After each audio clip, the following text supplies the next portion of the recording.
और इस वक्त एक बड़ी खबर आपको बता दें, यूएनजीए में भारत ने एक बार फिर से पाकिस्तान को आतंकवाद के मुद्दे पर फटकार लगा दी है। भारतीय प्रतिनिधि ने पाकिस्तान को आतंकवादियों का सुरक्षित पनाहगाह बताया है। संयुक्त राष्ट्र महासभा में भारत ने पाकिस्तान को लताड़ लगाते हुए अपना ट्रैक रिकॉर्ड देखने की सलाह दे दी। पाकिस्तान की खराब आर्थिक हालत की वजह से वहां के लोगों का जीना मुश्किल हो गया। सबसे ज्यादा परेशानी लोगों को लगातार बढ़ती महंगाई से, जो कम होने का नाम नहीं ले रही। पिछले कई महीनों से पाकिस्तान में महंगाई की वजह से हाहाकार मचा है। लोग आटे और दाल के लिए मारपीट तक कर रहे हैं। हालांकि शहबाज शरीफ सरकार ने कई शहरों में सब्सिडी वाले आटे की सप्लाई शुरू की, लेकिन लोगों का आरोप है कि वो आटा इतनी खराब क्वालिटी का है कि उसे कोई नहीं खा सकता।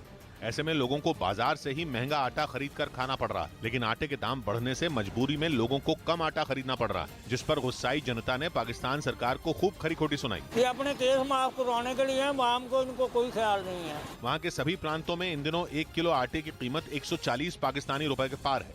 और पाकिस्तान में महंगाई की मार सिर्फ आटे पर ही नहीं बल्कि दालों पर भी पड़ी है। इसकी बड़ी वजह यह है कि पाकिस्तान अपनी जरूरत पूरी करने के लिए बड़े पैमाने पर दालों का इंपोर्ट करता है। लेकिन विदेशी मुद्रा भंडार में भारी कमी की वजह से पाकिस्तान इन दिनों विदेशों से चीजें इंपोर्ट कराने की भी हालत में नहीं है। यही वजह है कि पाकिस्तान के सभी बाजारों से दाल और दूसरी जरूरत की चीजें गायब होती जा रही हैं। इसके अलावा पेट्रोल और डीजल की बढ़ती कीमतों ने भी वहां के लोगों की जेब जला दी है। महंगाई हर बार हम पे पड़ती है, उन पे क्या हो रहा है। हालांकि पाकिस्तान की हालत सुधारने के लिए शहबाज शरीफ सरकार ने IMF से बेल आउट पैकेज लेने की पूरी कोशिश की थी, लेकिन वहां भी बात नहीं बन सकी। यानी पाकिस्तान के लोगों को राहत मिलने की उम्मीद खत्म होती जा रही है। और इधर विदेश मंत्री एस जयशंकर ने पाकिस्तान पर निशाना साध दिया है। पुणे में आयोजित एक कार्यक्रम में उन्होंने कहा कि पाकिस्तान अपनी मुश्किलों के लिए खुद जिम्मेदार है।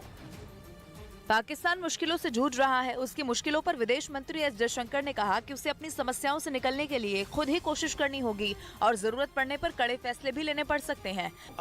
What the world can do is to provide options and support systems, but the bottom line has to be done by that country, and often it will require very tough choices. Pakistan से रिश्तों पर विदेश मंत्री ने कहा कि उनकी सबसे बड़ी समस्या आतंकवाद है।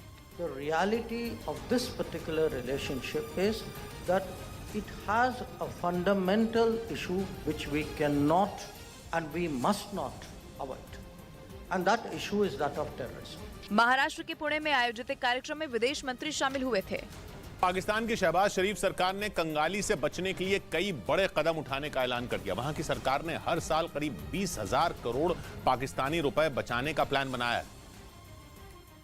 लेकिन इस योजना को पूरा करने में सबसे ज्यादा मार पाकिस्तान के मंत्रियों पर ही पड़ेगी, जिन्हें कई तरह की सरकारी सुविधाएं मिलती हैं। हालांकि अब शहबाज शरीफ सरकार ने ऐलान कर दिया कि मंत्रियों, सलाहकारों और सहायकों को न तो सैलरी मिलेगी और न ही दूसरी सुविधाएं। पाकिस्तान सरकार के मुताबिक अब सभी मंत्रियों को अपनी जेब से बिजली, गैस, पानी के बिल भरने होंगे। ये बड़ा कदम सरकार के बेतहाशा खर्चों में कटौती करने के लिए उठाया गया, ताकि पाकिस्तान सरकार का बोझ कम हो सके। इसके साथ ही सरकार ने साफ कर दिया कि कैबिनेट मंत्रियों से महंगी गाड़ियां भी छीन ली जाएंगी।